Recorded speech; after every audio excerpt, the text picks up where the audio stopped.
Uh-oh. That's not good. And now it's asking me to register again. Oh, no.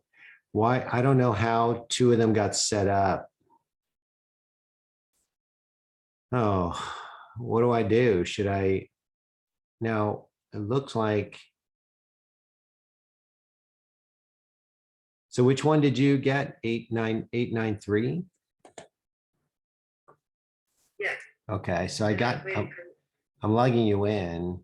Let me go to my confirmations to see what people have been.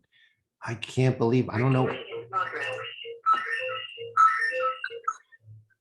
why why I have two meetings. That's really not good. Let's see.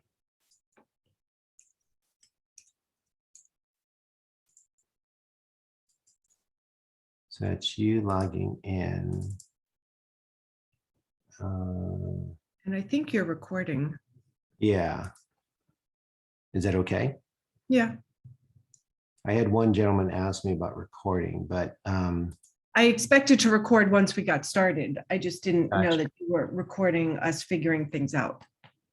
yeah, it just started automatically. I can shut it off if you want.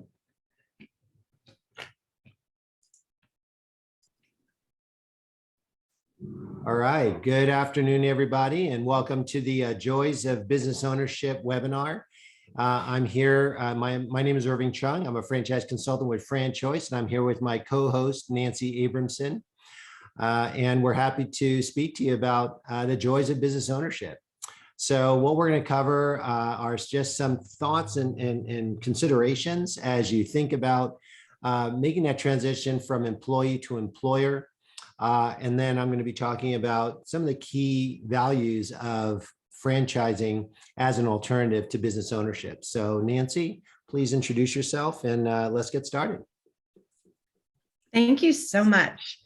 So welcome everybody and those that are catching this on the replay, because I do know that several people are going to be watching this after. But thank you for taking time out of your day to be here. Today, I'm going to teach you about business ownership and how to have a thriving business. And let me share the screen so that you actually can see this wonderful slideshow that I put together. By now, most of you are probably familiar with Zoom, but just in case, there's a little chat box on the bottom. So for those of you that are here, if you have questions, then put them in the chat and we will get to them after. I don't want you to forget a question as we get going. So do you have a business or a job? Many people decide to start a business for a variety of reasons. I could do it better. I can make more money doing it myself. I don't want to listen to anyone telling me how to do it. I want more freedom with my time. Whatever your reason, that's a great one. And like so many people, if you get sick or take a vacation or can't take time off for any reason without revenue stopping, I hate to break it to you, but you don't have a business, you have a job, and that job runs your life. I am Nancy Abramson, and I am a success coach. Today, I'm going to show you how business ownership can be a wonderful thing if you do it right, and how to set yourself up for success and have a thriving business. With my signature Thrive system, I help small business owners who are eager to scale have a thriving business and also freedom with their time so they have more fun and lives that they love. I have over 30 years of experience in business. I know I don't like using the number, it shows how old I am. But as a CPA, I audited companies, I prepared financial statements and tax returns. As a CFO, I played a key role in selling a financial company to a London publicly traded company for millions of dollars. I've worked for large companies, mid-size, small ones, in addition to starting my own. Why do I care about this? For many years, I lived unfulfilled, going through the motions in the corporate world and just getting through my day. Life was going to be great later. My alarm would go off and I'd hit snooze a few times and have to drag myself to the office. I was living for my vacations and for that easier schedule that I was going to have someday, Now, don't get me wrong, I was really good at what I did. I just didn't enjoy it anymore. Can anyone relate to me? So I was on vacation in Hawaii years ago, and I had a revelation that I was not thinking or worrying about work, and I was relaxed and enjoying the moments as they were happening. And this was a new experience for me, and it felt amazing. And I want people to live happy lives and living lives that they're excited about now and not sometime later. I was the poster child for you got to get good grades in school so you can go to good college, so you can get a good job, so you can work really hard and then live your great life later. I did what I was told to do and what needed to be done, but I was working so much that I needed 3 20-ounce cups of coffee every day just to get through my day. One in the morning to get me started. After lunch, I'd grab another one. And then that afternoon slump would hit and I'd grab another. Now, don't get me wrong, I love my coffee, but after drinking so much for so long, my body finally decided enough and I broke out in hives, and it was worse than when I had chicken pox, and it was awful. I was so stressed without realizing how stressed I was at all. Now, fast forward a few years, I started a business, making money doing something I loved with freedom over my time, and I was never happier. Many entrepreneurs are working really hard day and night, working through their vacations, have thriving businesses, but their personal life stinks. Or others have great personal lives, but their businesses are just chugging along. Well, there is another option. You can have a thriving business and also a fun personal life. And it is my mission to help people have that. Now, you may be okay with having a business that's really just a job that you own, and that's okay. I mean, there are many solopreneurs that are very happy operating that way. Your business will never go bigger than you can actually handle yourself. And if you're great at budgeting or have another source of income, money won't be an issue when you take time off for fun or necessity. And although this usually ends in burnout and the business dies when you're too tired to do it anymore, it can be okay. However, if you are not okay with that, this is where it all begins. So the first step is awareness and declaration. I see the logo's in the wrong place on that slide. So, the awareness and declaration that you want a business and not a job. I have been thrilled to have my laptop lifestyle and happy to say that I can work from anywhere as long as there's a great phone and internet service. However, when I had a friend come stay with me and wanted to take a whole week off to play with her, I had to have a lot of conversations with my clients about our coaching calls. My clients are all amazing and happily worked with me, but that was my wake-up call that I needed to do things differently too. I restructured my coaching programs to have more flexibility without impacting my clients' results. The second step is assess what you do and what can be done without you being the one to do it. You can delegate either to an employee or a subcontractor or automate. For example, I'm recording some of the classes I deliver live in order to have recordings on demand in order to help more people without me being live to do it. And then create a plan and start taking inspired actions now. For example, if you know you want to grow and you aren't there yet, document the steps you're taking to operate your business. Documenting them now while your business is manageable makes it much easier when you're slammed and you're ready to hire someone to hand them that document as a fast start to their training. When you're slammed, it's going to be overwhelming to try to figure all this out. Another example is when I was managing my business using several free unrelated software programs. It was fine for the small business I had, but it was completely inadequate for the business I was growing. So I implemented a new fully integrated system, which works even better, and it's now easier for others to step in and use also. So what is your why?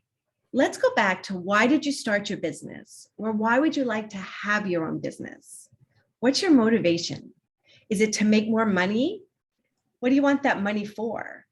Is it for your kids' college, to buy a new home, help your family, To travel more?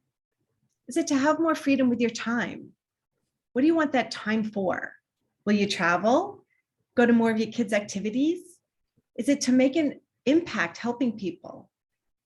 You want to get clear on this. And then my invitation is to create a visual reminder of this outcome that you could look at every day, especially the tough days when things aren't going as planned and you are frustrated and unmotivated. We all have those days. And if you haven't yet, I can guarantee some of them are coming. However, when you wake up seeing the picture of what you want, what you will do with the money, or the places you'll go, or the activities you'll be able to do, that will inspire you to go to work and do it well. You can create it as a wallpaper on your phone or on your computer, put a picture on your mirror, you can put it on your desk, wherever. The opportunities are endless. When you start procrastinating about doing what you need to do, look at that picture and get inspired and motivated all over again.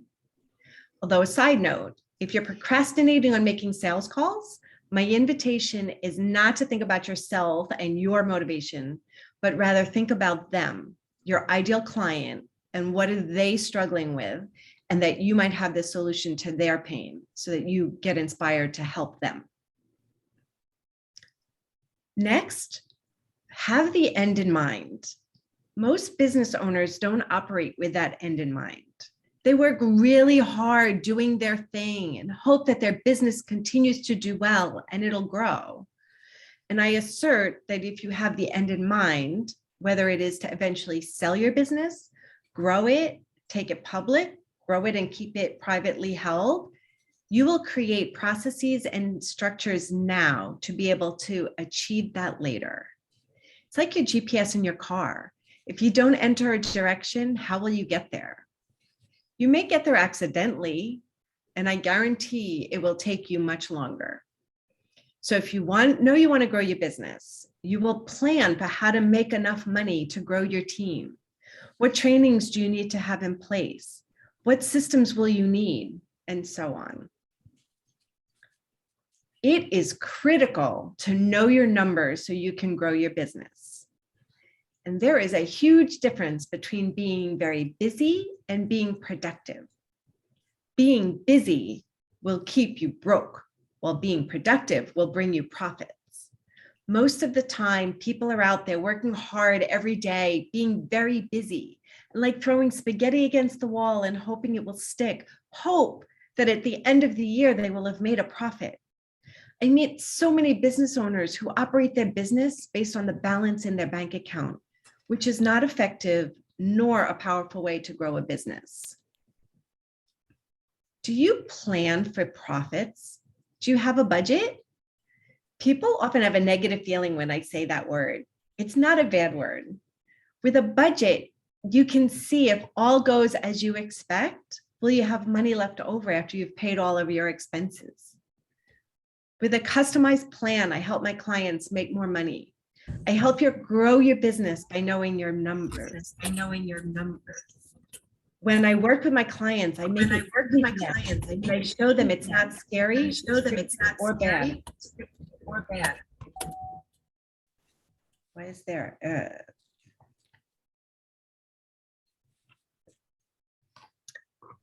So I love this quote from John Maxwell. A budget is people telling their money where to go instead of wondering where it went. And even if you aren't the one doing your bookkeeping, you need to understand your numbers and review them regularly. There's power and confidence that comes from knowing your numbers. What's a crucial number to know? To have a thriving business, the first step is to know what you're selling is profitable. And you must understand your gross profit. So gross profit tells you if you're making money from what you're making or selling. Calculating your gross profit tells you if your prices are too low related to how much it costs to produce your product. To calculate gross profit, take the revenue you earn and subtract the expenses required to make those sales. Use only the expenses that are directly related to what you're selling. For example, the cost to make your products, the cost to deliver the raw materials to you, and then the cost to deliver the finished goods to customers. Now, if your gross profit is consistently too small or worse, running negative, your business won't be able to survive. So the solution, you have options. And the solution could be to raise your prices, to lower your costs, or a combination of both, raising prices and lowering some of your costs. And if you would like to learn more about the crucial numbers that you need to measure, I have a free gift for you. So if you go to this website, my website, www.empoweredwithnancy.com/free gift, you could download this report, which will give you 3 crucial numbers, important ones for you to measure and track so that you know that your business can survive. I will also be doing a deeper dive on knowing your numbers to grow your business. And we will put the chat in the link in the chat box, where I will be presenting a deeper dive on this to the Dallas Veterans Chamber of Commerce. So because each person is different, I like to create personalized approach when I work with my clients. I don't believe in a one size fits all that starts with, and that all starts with hopping on a call and finding out where you are with your business and where do you want to go. I then help you go from having a job to having a thriving business. Like my client, who when she hired me had 1 assistant and ran all the jobs personally. After a year together, when a client gave her COVID and she had to take 2 weeks off, she also ran record payroll for her 6 employees. She has 2 teams that go out independently without her, and she often says how she's living her dream. So how can you work with me? If you're interested and you want more, then I work with entrepreneurs one-on-one as well as in groups. My VIP coaching is customized for the individual and determined based on what you want to accomplish. Sometimes it's personal side, sometimes it's on the business side, and usually it's a combination of both. So if you're interested, hop on a call. Here's my contact information. We create a strategy and a plan so you can actually get what you want. And we work together to overcome what is holding you back so you can achieve your goals. I will put my contact in the chat as well. Please reach out to me and if you have any questions about this, or if you're interested in learning more about working with me. Now, I would like to open up the chat, see if you have any questions. And please, if you have questions about this, now is the time. Yeah, I don't see any questions in the chat. Does anyone have any questions they'd like to ask Nancy? No? Okay. Nancy, thank you so much. And, your points about knowing your numbers are so critical. In fact, it resonated with me, and I really do need to know my numbers better because I'm getting a sense that some of my expenses are getting a little out of hand. And without knowing really what its impact is on my profits, I really need to create a much tighter spreadsheet. As Nancy mentioned, she's going to be giving a talk in the end of June, actually, at the DFW Veterans Chamber of Commerce. And the link is in the chat. Everyone is welcome. It's you don't have to be a member of the chamber. So I look forward to that talk. I think that'll help enlighten me quite a bit. Robert, welcome. And Marquita, welcome. Paul, welcome. We're going to move on to the second part of the presentation, which is talking about franchising. So I'm going to share my screen. And, so if you've decided that, franchising is something that you want to do, or business ownership, should I say, is something that you want to do. And again, it's critical to know your why, have your end in mind in terms of what your goal is and all that purpose, as Nancy mentioned. Franchising is one of the, I'd say, easiest steps to getting involved in business ownership for a number of reasons. Before I jump into all that, I want to introduce myself. My name is Irving Chung. I'm a franchise consultant with FranChoice, also a member of the International Franchise Association, and board of directors and director of entrepreneur for the American Veterans Chamber of Commerce. So very involved in helping people with transition and considering career change. A little bit about me. So, Nancy talked about, are you an employee or employer, right? So even owning your own business, if you're a solo entrepreneur, you're an employee. But for me, I was truly an employee for a corporation, right? I was in corporate America for 25 years. before I saw the light and got burned out. And what I say to most people is corporate's great until it's not. And then what do you do? Well, I decided to explore my passions. I mean, I enjoyed my career, so I really had a great time. And it wasn't about, not enjoying what I did. It was just getting burned out, right? And we all have different phases in our life. So I opened my own indoor cycling studio, Cycle Bar. It's a franchise. I did it with my wife and love it, right? It's an opportunity for me to pursue my passion, and the economics were fantastic. And I'm entering year 6. So running the business, I survived COVID, and I can easily talk to that. But is business, ownership right for you, right? It isn't for some, and it may not be for everyone.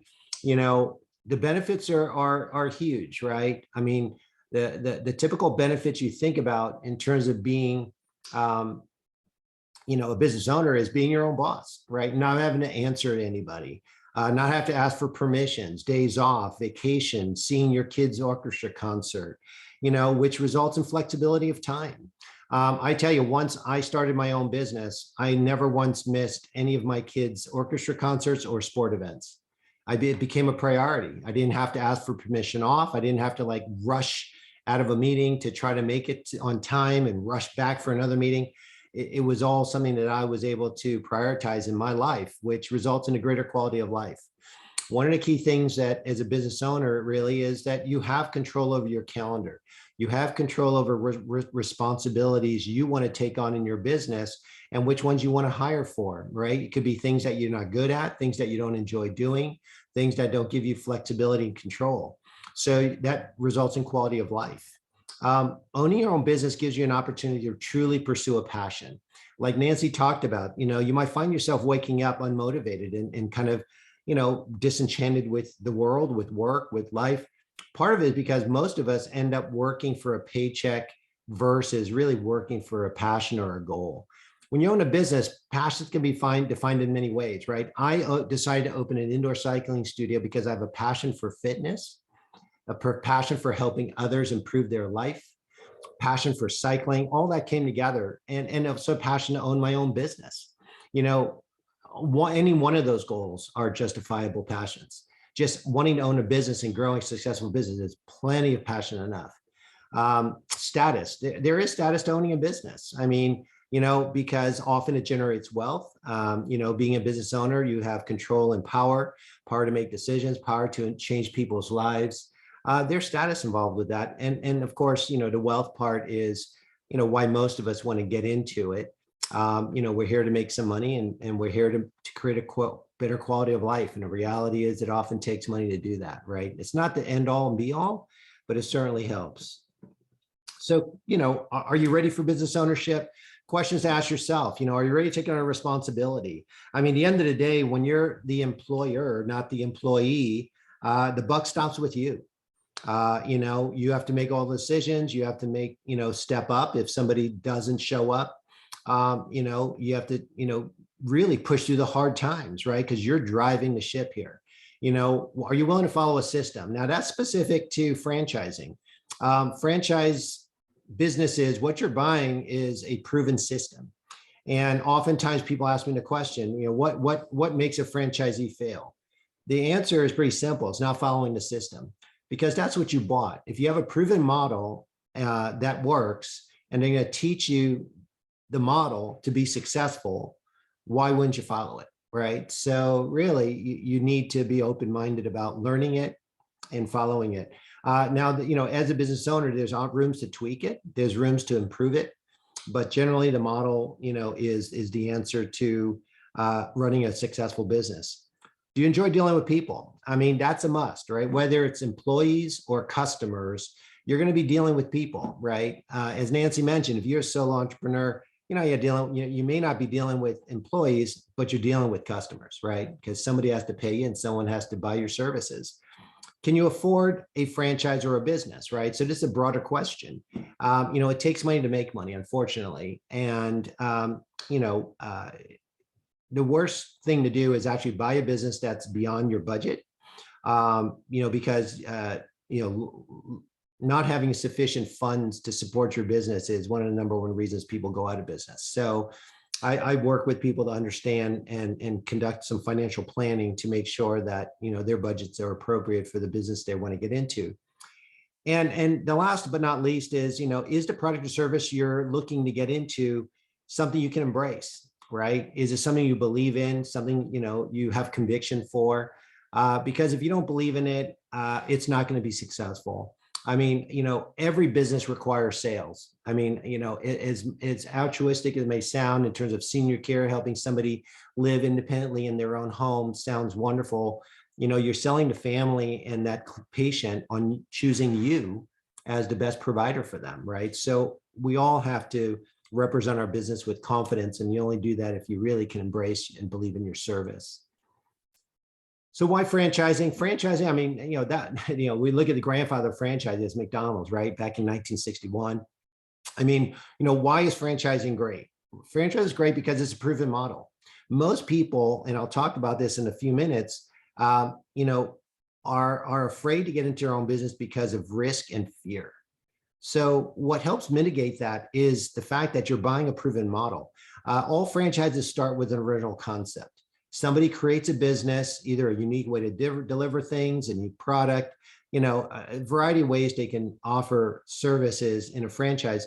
They create a very successful business, and what they decide to do is share the secret sauce, right? No pun intended here with McDonald's.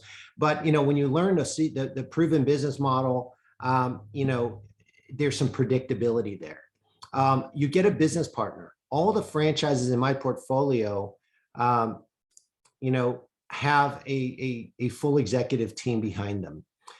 You have most franchises in my portfolio run by a CEO or president, supported by a VP of marketing, a VP of operations, and a VP of sales. And the reason why that's valuable, Marquita, can you mute your phone? Thank you. Chips in it. Hang on, let me take care of that. I got her. Okay, gotcha. And the reason why it's a benefit to you is because most people aren't experts in everything. I mean, I spent 25 years in marketing. I still rely on my VP of marketing to really develop the marketing plans for my franchise because they have the creative done, the copy done. They're supporting over 250 other franchisees with a marketing program each month. They know what's successful. They're doing testing every month. What's successful, they double up on. What's not successful, they stop, right? So I don't have that level of knowledge for the franchise system, even though I have a background in marketing. So that's the beauty of a business in a franchise is you have a full business partner behind you in every discipline. They provide the training. One of the things I tell people all the time is you don't need to be an expert in the franchise you're getting into. It sounds counterintuitive, but it's not, because the franchisor is going to train you. The other thing is franchisors love it when you don't have background in their industry because you're going to come in with an open mind. So people who come in with knowledge often come in with a little bit of a tainted view. They know it their way. They've done it their way. And sometimes they may conflict with the franchise system that they've created. And all you create is friction.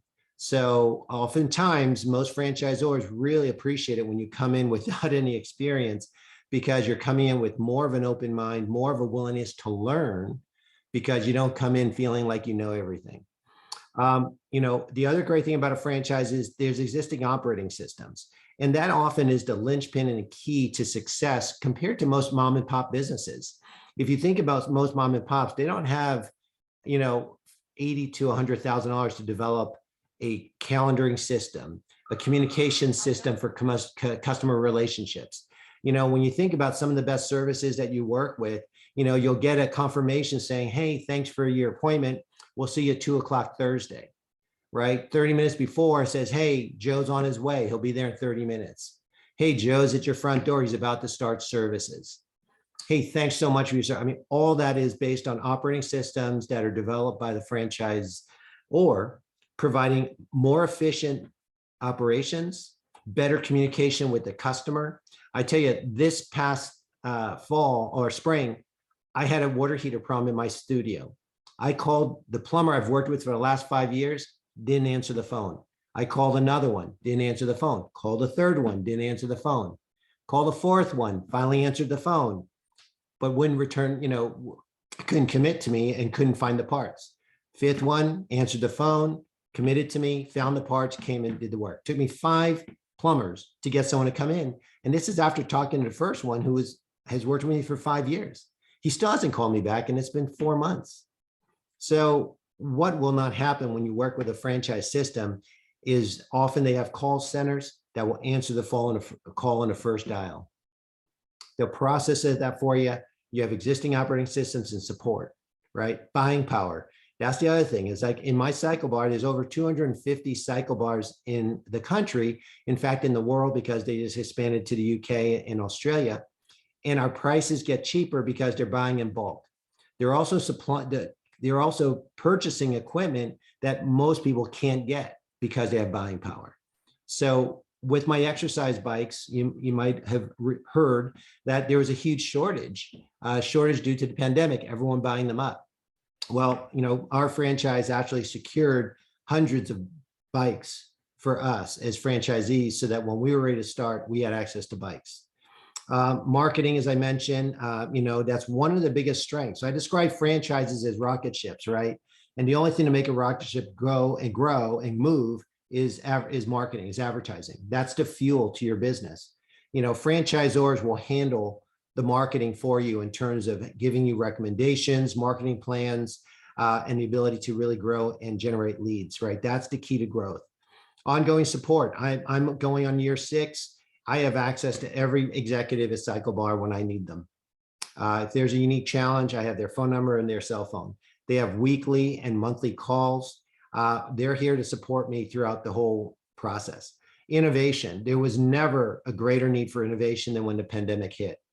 So, that was an extreme case, and they delivered in spades. I mean, literally within 2 weeks of my business being shut down, they created a new program for us to rent our bikes out to our members, to do virtual classes, to maintain our revenue stream. The reality is the franchisor has skin in the game, right? Your loss of revenue is their loss of revenue. You going out of business is them going out of business. Going out of business is not an option, right? And every franchisor in my system stepped up and improved their business model due to things like the pandemic. They're always looking for innovation. What's the biggest reason why people don't get into business ownership? Fear and risk, right? It's too risky. I've never taken a risk in my life. Well, the reality is taking a new job is a risk, right? People don't realize that. But I mean, you often don't even know what the future of a job looks like until you're in it. I joke with people that, it takes you 3 months sometimes to even find the bathroom when you get a new job. So let alone learning how to do the job. So fear, people say, well, if business ownership and franchising is so great, why doesn't everyone do it? Because not everyone has the courage to take the risk, right? But I will say that a franchise is the lowest risk approach, because with a franchise during the investigation, you're going to have access to past revenue. You're going to have access to how many businesses went out of business. You'll be able to research a lot of the history of this business. It's revealed to you in what's called an FDD, franchise disclosure document, as well as interviews with existing franchisees to learn about what it's like to own this business. If you can understand the past, you can better project the future. So if the average franchisee in a franchise system makes $150,000 a year, all you need to ask yourself is, can I be average? And I tell you, the average American is not that impressive. So if you have decent amount of corporate background and experience, managing people, managing P&Ls, doing some marketing, doing some sales, I'm almost sure you'll have the right background for getting into your own business. But the real key that most people ask the question of, well, what's the right business for me? I mean, when I realized and I decided I wanted to get into business ownership, that was the big question I had. Well, what do I want to do? The great news is modern franchising has evolved so much since the days of McDonald's. In the past, everybody who thought the word franchise thought McDonald's, Subway. That was the reality, a decade ago. I mean, it was mostly fast food. Now there's over 3,500 different franchises. There's a franchise in nearly every industry. Home-based franchises, everyone's dying for those. They don't want to go into an office. They don't want to, travel. They don't want to go anywhere. Fitness, food, health services, home services, education, beauty, retail, business to business, which includes things like IT services, shipping, logistics, automotive. I mean, literally there is a business for everyone's passion or interest out there. There's also a variety of ownership types, right? Not all franchises are created equal. A lot of franchises are designed for different types of ownership models, which is fantastic because it gives you more flexibility. A semi-absentee business, for example, is a business that's manager run. That's what I own. I own an indoor cycling studio. It runs completely autonomously. As Nancy mentioned, if your income is reliant upon you to generate that income, it's not a business. I mean, if I got hit by a bus today, my classes would still go on. We're open 7 days a week. We offer 5 classes a day. I don't teach a class and I don't let people in at the front door, right? It is completely autonomous. Now, does it mean I don't work on it? No, not at all. I mean, I probably put about 5 hours a week into it, managing my manager, making marketing decisions, paying payroll when needed. That's called a semi-absentee owned business. Now, executive owner means that you are the boss, right? You are the one responsible for running that business. Now, it doesn't mean you have to be there for 40, 60 hours, a day. No, but it means that you're available to answer questions, take care of problems, and you're actually leading that business. And there's some businesses that are designed to only be executive ownership businesses. Those, I consider those as high consideration sale businesses, mission critical work like IT services, healthcare, things like that require an owner to be front and center. I'm sorry, executive owner that's an owner operator. Executive owner is semi-absentee, but you own multiple businesses. So executive owner means you own 5 franchises, 6 franchises, right? You can't work in any one when you own that many. So that's called an executive owner. Owner operator is when you have a solo business, but you're, running that business. Family-based business is a great category. I'm actually exploring that now. My oldest son is 20, doesn't really know what he wants to do. And he and I are brainstorming now on what business we might want to do together, right? So if you have adult children, siblings, you can create what's called a family-owned business.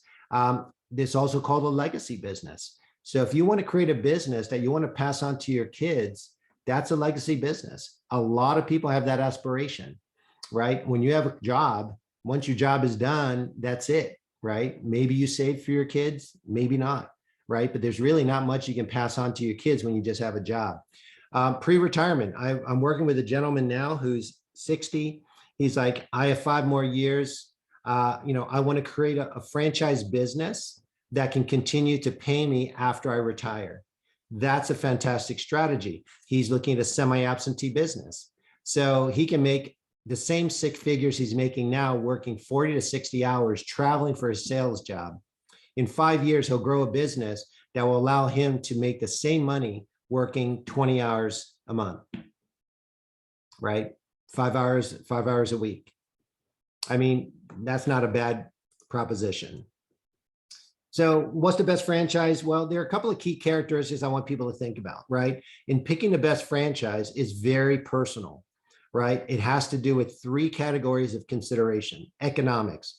Is it a business you can afford? As I mentioned before, getting in over your head is not a good thing.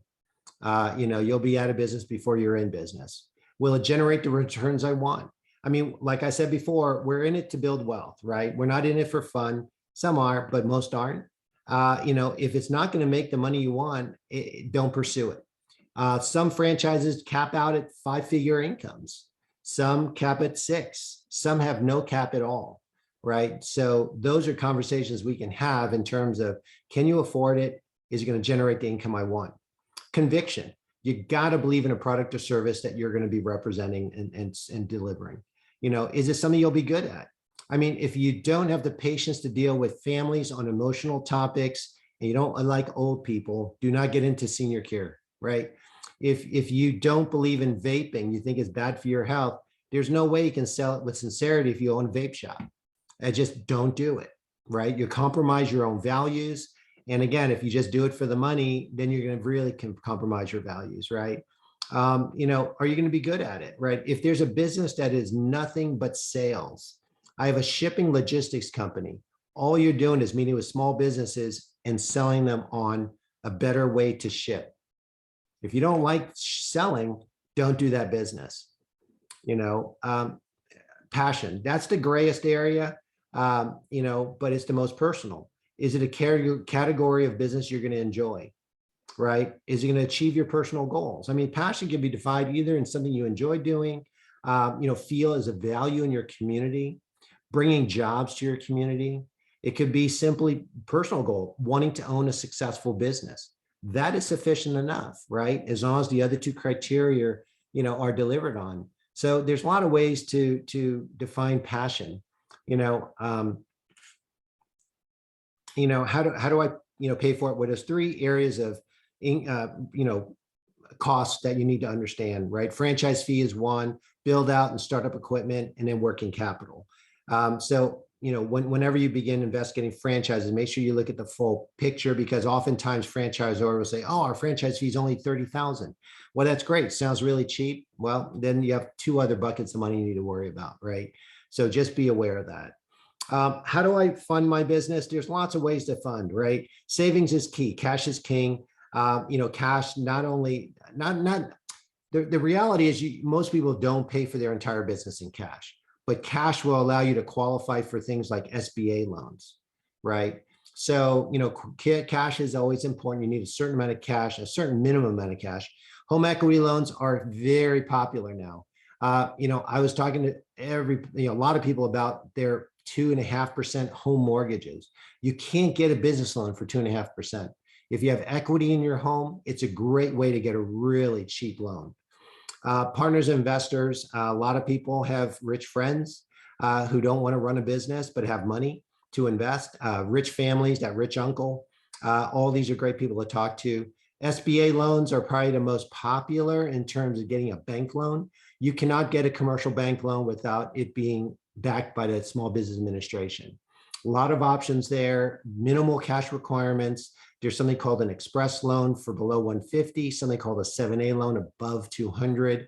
If you have a 401k or a TSP from the military, you can utilize those funds. It's called a 401k diversification program. It gives you 100% access to your own money to invest in your business without penalty or early withdrawal penalties. Investment loans, if you have a large stock portfolio, most brokerage companies will let you borrow against that. And the last case scenario is an unsecured business loan. There are banks that will lend you money regardless of your background, usually a slightly higher interest rate, or let's say a higher interest rate, often a much higher interest rate. But if you need funds, that's the last ditch effort. Most will lend you money up to $500,000. So, how do we get started? I provide an in-depth consultation really to help you understand your goals and help you understand your strengths and weaknesses, probe your interests and passions, and most importantly, to assess your financials. Most people, when they get into businesses, the most important category is understand your interests and passions. Most people, will have certain experiences from work, but, if they did work in accounting, it's not, maybe it just paid the bills, but when they own their own business, they want to do something that's a little bit more passion driven. I create what's called a personal franchise model.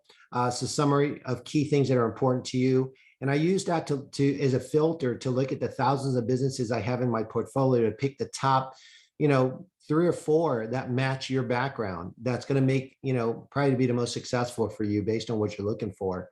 And then I'm going to introduce you to the franchisor where they'll have you sign a confidentiality agreement to receive confidential information such as earnings, bankruptcies, business closures, how many franchisees do they have open, good and the bad, right? It's called a franchise disclosure document. It's regulated by the federal government. So it's the law that they have to report every single thing about their franchise in order for you to determine if it's the right thing that you want to do. One of the most important and valuable parts is talking to existing franchisees. There's no better insight than talking to someone who's running the business today to understand what it's like to run that business, the biggest challenges and so forth. And then meet the team day as the final interview. That's when you get to actually meet the team, the president of the company in person. And it's a great opportunity to really get to understand the team that's going to be backing you during this whole process. You have to be approved by the franchisor to be able to make your decision to buy or not. Not anyone with money can come in and just say, I want to buy a franchise. They have to be approved. And that's part of my job, is to help you get approved in this process. And of course, once you make your decision, you can launch. Here's my contact information. Take a picture of it. I'll share it in the chat. But I would like to, we have a few minutes left, and I'd love to open it up for questions. Does anybody have any questions for me or Nancy? Don't be shy. Any questions are good question. Anybody? What are your thoughts? Share your thoughts. You guys, who's let's see, who's on? Paul, you're on. Marquita, you're on. So it looks like Robert dropped off. You did put in the chat that he had to jump. Gotcha. That was really great, Irving. Like, now you have me wanting to open up a franchise.